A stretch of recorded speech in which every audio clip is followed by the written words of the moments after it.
देखो मैं एक चीज क्लियर कर दूं, पीवाईक्यू आप लगाओ।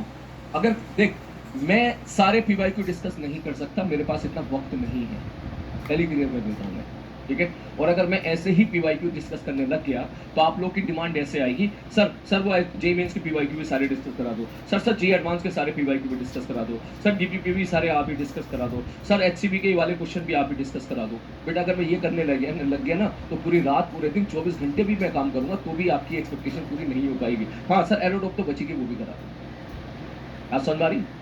तो तुम्हारी अगर इस प्रकार की एक्सपेक्टेशन है तो बेटा दिमाग से निकाल दो, पहली बात तो। एक, क्लास नोट्स बढ़िया तरीके से फोकस करो। ऑलरेडी मैं क्लास में तुम्हें बहुत जरूरत से ज्यादा सवाल करा रहा हूँ, क्लास में जरूरत से ज्यादा सवाल तुम्हें कराए जा रहे हैं, ठीक है। उतना अच्छे से करो, बढ़िया तरीके से करो, खूब लगा करो उसको, रफ कॉपी पे घिसो, तमाम से पेन घिसो तमाम रफ कॉपी पे। उसके बाद आप जब भी किसी पीवाईक्यू पे जाओगे तो आपको केवल गूगल पे वो क्वेश्चन टाइप करना है, केवल गूगल पे। आप उस गूगल पे जब वो क्वेश्चन टाइप करोगे आपको उसका प्रॉपर सॉल्यूशन 5 या 50 वेबसाइट आ जाएंगे जो तुम्हें उसका सॉल्यूशन समझाने की कोशिश कर रही है। बशर्ते आपके अंदर नियत होनी चाहिए समझने की। अगर आपके अंदर नियत नहीं है समझने की तो फिर भूल जाओ, फिर तो आईटी वाईटी का जीमेल में कुछ भी दिन बस की बात नहीं है, ठीक। और अगर आपकी नियत है समझने की तो मुझे नहीं लगता कि तू इतना गया गुजरा होगा कि जेई मेंस का सवाल, जेई मेंस का सवाल, ठीक है, जिसका सॉल्यूशन तुझे साक्षात लिखा हुआ है तो वो भी नहीं समझ पा रहा है। मुझे नहीं लगता कि तू इतना गया गुजरा होगा। हाँ समझ मारी? और अगर वो नहीं समझ पा रहा है तो इसका मतलब सीधा मतलब ये है क्लासेस तूने बिल्कुल अटेंड नहीं करी है, बिल्कुल क्लास अटेंड नहीं करी है, ठीक है। और जो है बस तू ऐसे ही बस मस्ती में नींद में क्लास अटेंड कर रहा है, तो भैया ये एक्सपेक्टेशन हमसे ना हो पाएगी, तू कहीं और जाकर चला जा। सीधी सी बात, सीधी खुली बात बोल रहा हूँ। एडवांस के पीवाईक्यू वो मैं गारंटी लेता हूँ कि एडवांस के पीवाईक्यू में डिस्कस करूँ, ठीक है।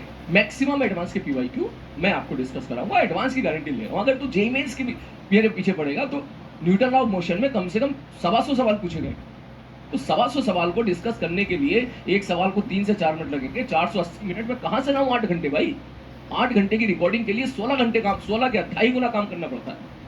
एक चीज तो क्लियर कर दूं, अगर कोई भी 2 घंटे की रिकॉर्डिंग होती है ना तो उसके पीछे 5 घंटे का इन्वेस्टमेंट होता है। 4 घंटे में रिकॉर्डिंग होती है, 3.5 घंटे में, और 1 से 1.5 घंटे में बाकी प्रोसेस होता है। फाइल को मर्ज करना, कुछ अगर सपोज कैलकुलेशन मिस्टेक हो गया उसको हटाना, फिर फाइल को मर्ज करने के बाद उसको अपलोड करके ऊपर भेजना, 1 घंटा पूरा रेंडरिंग में लगता है, ठीक है। सिक्योर पे अपलोड होने में टाइम लगता है, फिर जाके वो तुम्हारे पास पहुंचती है, ठीक है। तो तुम अगर ऐसे ऐसे तुम स्पून फीडिंग की हरकतें करोगे तो भैया हमसे ना हो पाएगा। You can go from my bench, मेरे बैच से आप जा सकते हो। 2.0 लॉन्च हो रहा है, वहां पे निकल सकते हो। कड़वी बात बोल रहा हूँ लेकिन सच्ची बात बोल रहा हूँ, और हमारी बात।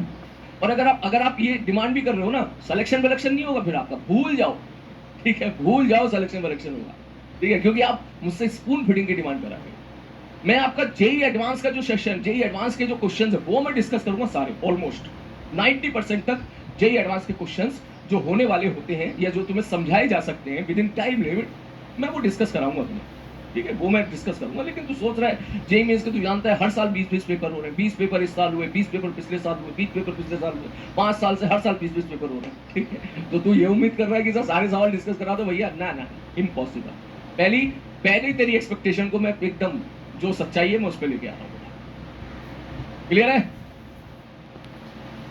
ओके, हाँ शुरू करें फिर।